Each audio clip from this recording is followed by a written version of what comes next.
እኔ ቸኩለናል አሉ ሜቢ እንደዚህ በየጊዜው አንዴ ደስታ አንዴ ሀዘን የሚያረግባቸው የቸኮሉበት ሚንስ ነው ብዬ አስባለሁና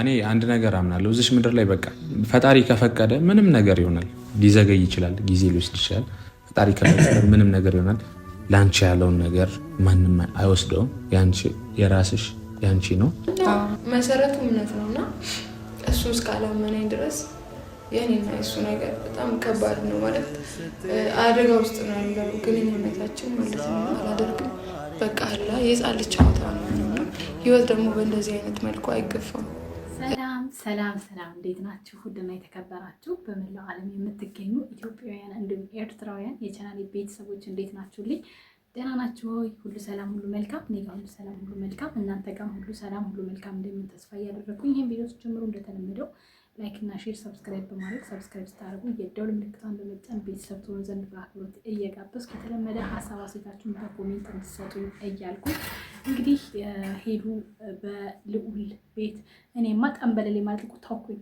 ተውኩኝ ምክንያቱም ከዚህ ልዩ ከምትባል ሴትዮ ጋር ተለያይተህ የራስህን መንገድ ስትሄድ እስካላየው ድረስ የኔ ጠንበለል ልትሆን አትችልም በፍጹም እንደዚህ የሚባል ነገር የለም እኔ ጋር ወይ ፍንክች ወይ ንክች የአባቷ ልጅ ነኝ እኔ ስለዚህ እንደዛ የሚባል ነገር የለም ልዑል ነው ማለት በሙሉ ስም ነው ከዚህ በኋላ መጣራው ማለት ነውና እንግዲህ በልዑል ቤት ወይ ጠንበለል እኩል ነበር ይሄ ነገር ሳምሪ ማሽን ሰብስብ ምንድነው እንደዚህ ያደርግሽ በልዑል ቤት እንግዲህ የለቀቁት አንድ ቪዲዮ አለ እሱም ሄሉ ተስፋ አረጋጋጋው በነገራችን ላይ መጀመሪያ ማለት ዛሬ ሄሉ ያበደ ማስታወቂያ በቲክታክ ቪዲዮ ለቃለች ስለዚህ እየገባችሁ ላይክ አድርጉላት ሪፖስት አድርጉላት በማስታወቂያ በሷ መንገድ በደንብ ተዋውቆ ስራው አሪፍ ከሆነ ይሄ ማስታወቂያ አሪፍ ብር ታገኛለች ማለት ነውና በሄሉ ስም ነው ደግሞ ስትገዙ ሄዳችሁ አዲስ አበባ ማለት ነው ያስቀመጠችው አድራሻ ጋር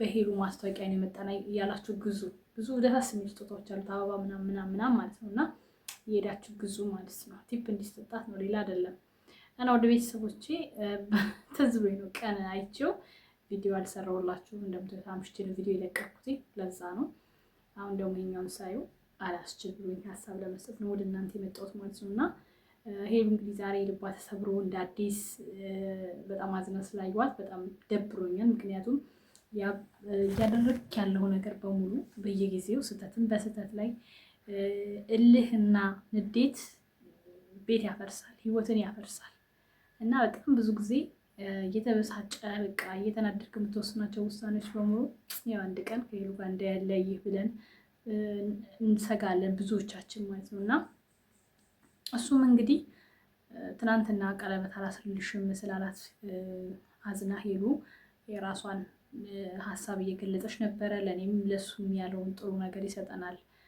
በዚህ ህይወት አይቀጥልም እያለች ነበረ እውነቷን ነው ህይወት አንዳንድ ጊዜ ፈተና ነውና በፈተና መካከል ሆናችሁ ራሱ ጥሩ ነገር ትመኛላችሁ ይሄ ቢሆን ይሄ ቢሳካ ምናምን የምትሉት ነገር አለና ይሄ ደግሞ ያው ህይወት ይቀጥላል ለማንኛውም ሰው ቢሆን ነገር ግን ያ ብዙ የምታስተካክላቸው ነገሮች አሉ ከሄሉም ጋር ሆንክ ከሌላ ሴትም ጋር ሆንክ በዚህ አቋምህ ግንፍል በሆነ አቋምህ የሚዘልቅ ህይወት ሊኖርህ አይችልም አንተ 40 ዓመት ሊሆን ይገባል ጠንዛ ማለት አለብህ ለትዳር እንጂ አሁን እንደዚህ እንደሆነ ከገባህ ከቀኝ ከግራ አያላተም ከሄሉ መሞቷ ነው ምክንያቱም ሰውነት የላትም በዚሁ ላይ ጥፊ ቀምሳ እቺ ልጅ ምን ልትሆን እንደምትችል ሳሉ ታስቡትና የተናገረቻቸው ብዙ ነገሮች አሉ ነገር ግን ወደ ኮሜንታችሁ መሄድ ፈልጋለሁ ምክንያቱም ጥሩ ኮሜንቶች አሉ ዛሬ ተጻፉና እነሱን ሐሳብ ለመስጠት ገድዳለሁ ማለት ነው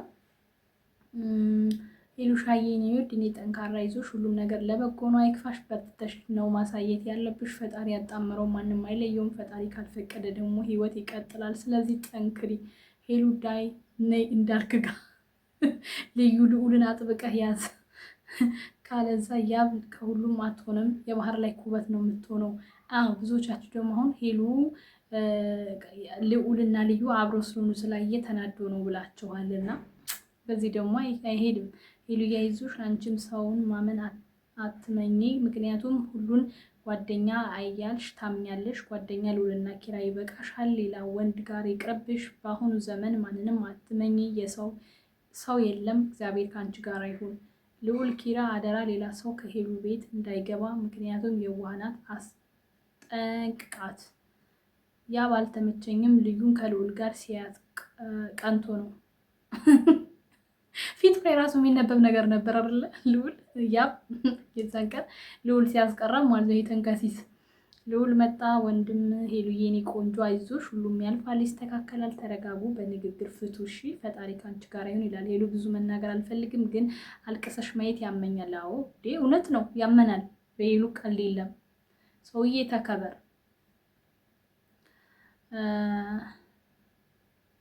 አራ እንዳልኬትና ሄሉን እየሞተችብን ነው። አረ ምን በወጣት ጠላቷ ይሞት ሽኋ ደሞት እንጂ ደግሞ ማን ደሞተ ነው የምትወደው? በወንድ ማን ሞቷል?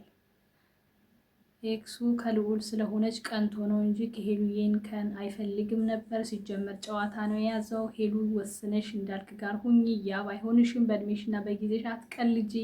ሴት ልጅ ነሽ። አቦ ንቂ። ለዚህ ኩት አራት አለቃቅሽ። እኔ ግን ጥያቄ ከካሜራ ጀርባም ሆኜ ሰሞኑን የጠየኳችሁ ነበር። አሁን ልድገምላችሁ። እናንተ ብትሆኑ በድሏችሁ አስከፍቷችሁ የሄደ ወንድ ይቅርታ ሲጠይቃችሁ ተመልሳችሁ ትቀርባላችሁ ወደሱ ወይንስ አትቀርቡም? ይህንን መልሱልኝ ማለት ነው። ሄሉሻ ይቅርብሽ፣ አይሆንሽም። ልዩ የት አለች? የቱ ጋር ይከፈትላት? ዩቲዩብ ቻናል ኦኬ፣ ይከፈትላት። ልዑልና ልዩ አንድ ላይ ሲያያቸው አበደ። ሄሉ እንዳልክ ጋ ነኝ በለው። ሄሉ አንቺ ሳይሆን ፈጣሪ ላንቺ ተያለውን ይመርጥልሽ ውዴ። አንቺ ከህይወት ጋር ከማንም ጋር አንዳንዱ እኮ በመስኮት ነው ፊደሎቹ ማለት ነው። እንዴት ላንብባቸው? ልጅቱ መቅረቷ ራሱ አልወደደውም ነበር። ያብ ከልዑል አንድ ላይ ስላያቸው ነው የቀነነው።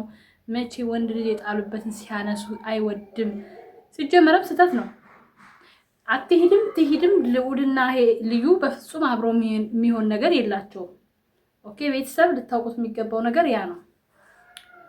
እኛ በአንቺ ተጎዳን እኮ፣ ደስታችሁ ለአንድ ቪዲዮ ብቻ ሆኖ ቀረ እኮ። ያብ ቅናታም ነገር ነው፣ ቶሎ ለነገሮች ይቸኩላል። ከልዩና የልዩ መቀራረብ ልዑል መቀራረብ በጣም አስጠልቶታል። ለዛ ነው ያብ የሚንጨረጨረው፣ ምክንያቱም የሚፈልገው ብቻ ዞሮ ዞሮ ማለት ነው። አብዛኞቻችሁ ልዑል ልዩ ነው እያላችሁ ያላችሁት። እኔ በልዑልና በልዩ መደበሩ ብዙም አላስደበረኝም ነበር ከሄሉ ጋር እሱ ቢቀጥል፣ ምክንያቱም ትክክል አይደለም። ልዩና ልዑልም አብረው መሄድ የሚችሉም ሰዎችም ስላልሆኑ ትክክል አይደለም። በሱ ቢከፋ አይደንቀኝም። ግዴታ እሷን እንትን ማለት ብቻ ሳይሆን መሆን ስለሌለበት የሚያፈቅረው ሰው እንዴት ነው ድሮ ኤክስ በፊት ለፊቱ እያየ በየቀኑ ሰላማዊ ህይወት ይኖራል ብሎ መጠበቅ አይታሰብም። እኔ ያናደደኝ ነገር በራሱ ተማምኖ ሄሉን አለማመኑ ነው። ምክንያቱም አሁን ይህ ከንዴት ጋር አይገናኝም። የዛን ቀን ቀጥሎ ቢሆን እኮ ቪዲዮ በንዴት ኦኬ፣ እሱ እኮ አሁን ይቅርታ ተቀብሎ ቀለበል ሊያደርግ ሲል ወሬ ሰማሁ ብሎ ነው። ገባችሁ? ወሬው ምን ሊሆን ይችላል ገና አላየነው። ማለት ምን ሊፈጠር ይችላል የሚለውን ነገር አላየንም። ስናይ ግን እርግጠኛ ነኝ እኔ የገመትኩት ነገር ፎቶሾፕ አይቶ ነው ሄሉን ከዛ ማነው ሮቤል ነው ከሱ ጋር አይቷት ነው ቢሆን የማስበው። ያ ፎቶሾፕ ነው በእርግጠኝነት። ሄዱ እሱን ተደብቃ በዚህ ልክ አታደርገውም ሲጀመር። ምናልባት ግን እሱን አይቶ ሊሆን ይችላል። ይቅርታ ወዶችዬ። ለማንኛውም ላይክ፣ ሼር፣ ሰብስክራይብ አድርጉት። ነገም በአዲስ ነገር እንመደሳለን። አይታወቅም ሊፈጠር ይችላል የሚለውን ወዳችኋለሁ። መልካም ጊዜ። ቻው ቻው።